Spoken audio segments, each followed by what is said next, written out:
MK and VS Vasu strikers మ్యాచ్లో best performer Ravi గారు 5 wickets, man of the match.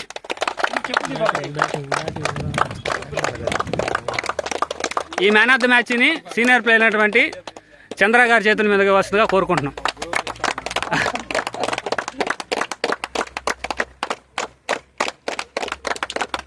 Okay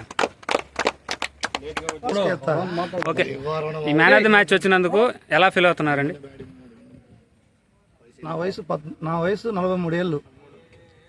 43 ఏళ్ళ వయసులో నేను స్పాన్సర్ కోసం ఇంత కసిగా ఆడి నా 5 వికెట్లు 16 రన్లు కొట్టి మ్యాన్ ఆఫ్ ది మ్యాచ్గా నేను సెలెక్ట్ అయ్యాను. అంటే మ్యాన్ ఆఫ్ ది మ్యాచ్ నాకు వచ్చింది. సో కాబట్టి మీ ఏజ్కి తగ్గ గేమ్ మీరు ఆడితే, కసిగా ఆడితే, ప్రతి ప్లేయర్కి ఎట్లా ఉండాలంటే ఒక టోర్నమెంట్ దొరకడం ఒక అదృష్టం ఒక ప్లేయర్కి. అటువంటి ఈవెంట్ని మనం స్వచ్ఛందంగా మన దగ్గర గ్రామంలో పెడుతున్నటువంటి ఈవెంట్ని చాలామంది నెగ్లిజెన్సీగా, మాకంటే నా తర్వాత వయసు ఇంకా ఉన్నారు, ఇంకా నాకంటే 40 ఏళ్ళు వచ్చిన ఉన్నారు ఈ టోర్నమెంట్లో, వాళ్ళు కూడా ఇంట్రెస్ట్గా వస్తున్నారు.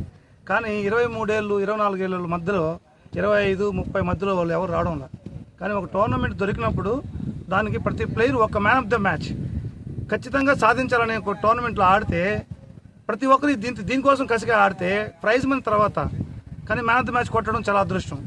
అటువంటి మ్యాన్ ఆఫ్ ద మ్యాచ్ కొట్టాలి అన్న కసితో ఆడితే మాత్రం ఆ స్పాన్సర్కి మనం ఇచ్చే ఒక చిన్న గిఫ్ట్ ఇది మ్యాన్ ఆఫ్ ద మ్యాచ్ అనేది.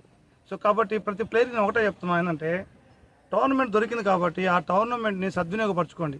అంటే ఈ టోర్నమెంట్ మళ్ళా పెట్టే విధంగా మీరు ప్రయత్నాలు చేయాలి తప్పితే ఈ టోర్నమెంట్ ఇంతటితో విసుగు వచ్చేసి ఆపే పరిస్థితి రాకూడదు. సో కాబట్టి ప్లేయర్స్ కూడా ప్రతి ఒక్కరు 16 మంది ఇచ్చుంటే 17 మంది ఇచ్చుంటే కనీసం గ్రౌండ్కి 14 మంది రావాలి.